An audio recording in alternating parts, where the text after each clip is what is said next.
आज Doubtnut app download करें। Doubtnut पर अपने सभी गणित, रसायन विज्ञान, भौतिक विज्ञान और जीव विज्ञान के डाउट्स का करो सफाया। बस प्रश्न की फोटो खींचो, एक ही प्रश्न को क्रॉप करो और तुरंत वीडियो सोल्यूशन पाओ। अभी डाउनलोड करें। नमस्कार दोस्तों, आज का पत्रिका से निम्नलिखित त्रिभुज को उनके भुजाओं के आधार पर वर्गीकृत करना है। तो ऐसा आप एक त्रिभुज रेखा पर ए बी सी रेखा से, जिसमें आप सभी भुजाओं का मान रेखा से, तो आप ऐसे त्रिभुज एबीसी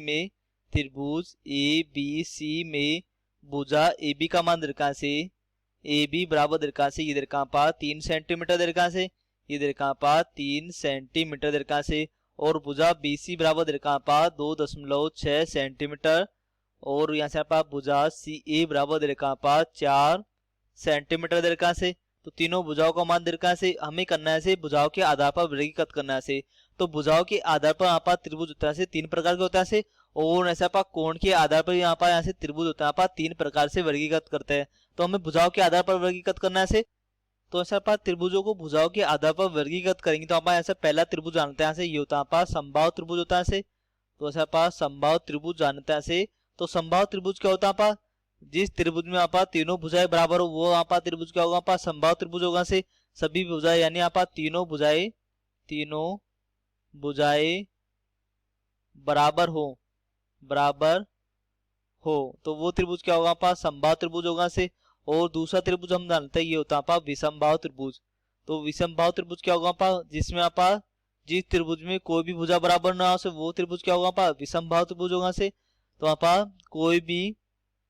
कोई भी भुजा आपस में बराबर ना हो से आपस में बराबर ना हो वो त्रिभुज क्या होगा? विषमबाहु त्रिभुज होगा से।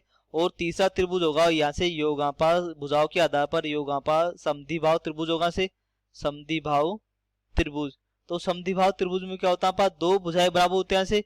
तो वहां पर ऐसे यदि यहाँ पर किसी त्रिभुज में दो भुजाएं बराबर तो वहां पर वो समद्वि से।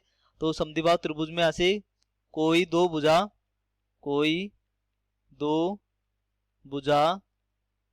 आपस में बराबर हो तो वो त्रिभुज क्या होगा? समद्विबाहु त्रिभुज होगा से। तो ऐसा त्रिभुज एबीसी दे रखा है, हमें बताना क्या त्रिभुज एबीसी कौन से प्रकार का त्रिभुज होगा से, और भुजाओं के आधार पर वर्गीकृत करना है। यानी आप इन तीनों त्रिभुजों में से त्रिभुज एबीसी होगा कौन सा होगा से। तो त्रिभुज एबीसी में आप ऐसे सभी भुजाओं का मान रेखा से ये रेखा पर ए बी भुजा का मान रेखा 3 सेंटीमीटर, बीसी भुजा का मान रेखा 2.6 सेंटीमीटर, और सी ए भुजा का मान रेखा 4 सेंटीमीटर। तो तीनों भुजाओं का मान क्या रेखा अलग अलग रेखा से, कोई भी भुजा आपस में बराबर नहीं है ऐसे। तो कोई भी भुजा आपस में बराबर न हो तो आप ऐसे वो त्रिभुज क्या होगा? विषमबाहु त्रिभुज होगा से। यानी आप ऐसे इसलिए क्या होगा? अतः त्रिभुज ए बी सी एक विषमबाहु त्रिभुज होगा से, क्योंकि आप कोई भी भुजा ऐसे बराबर नहीं है आपस में। तो ऐसा आप त्रिभुज एबीसी एक विषमबाहु त्रिभुज होगा। तो यहाँ पर इसका उत्तर जाएगा। तो उसका आपको समझ आया होगा। धन्यवाद। कक्षा 6 से 12वीं से लेकर नीट, IIT, JEE वो एडवांस के लेवल तक 1 करोड़ से ज्यादा छात्रों का भरोसा। आज ही डाउनलोड करें डाउटनेट ऐप या व्हाट्सएप करें अपने सारे डाउट्स 8400 400 400 पर।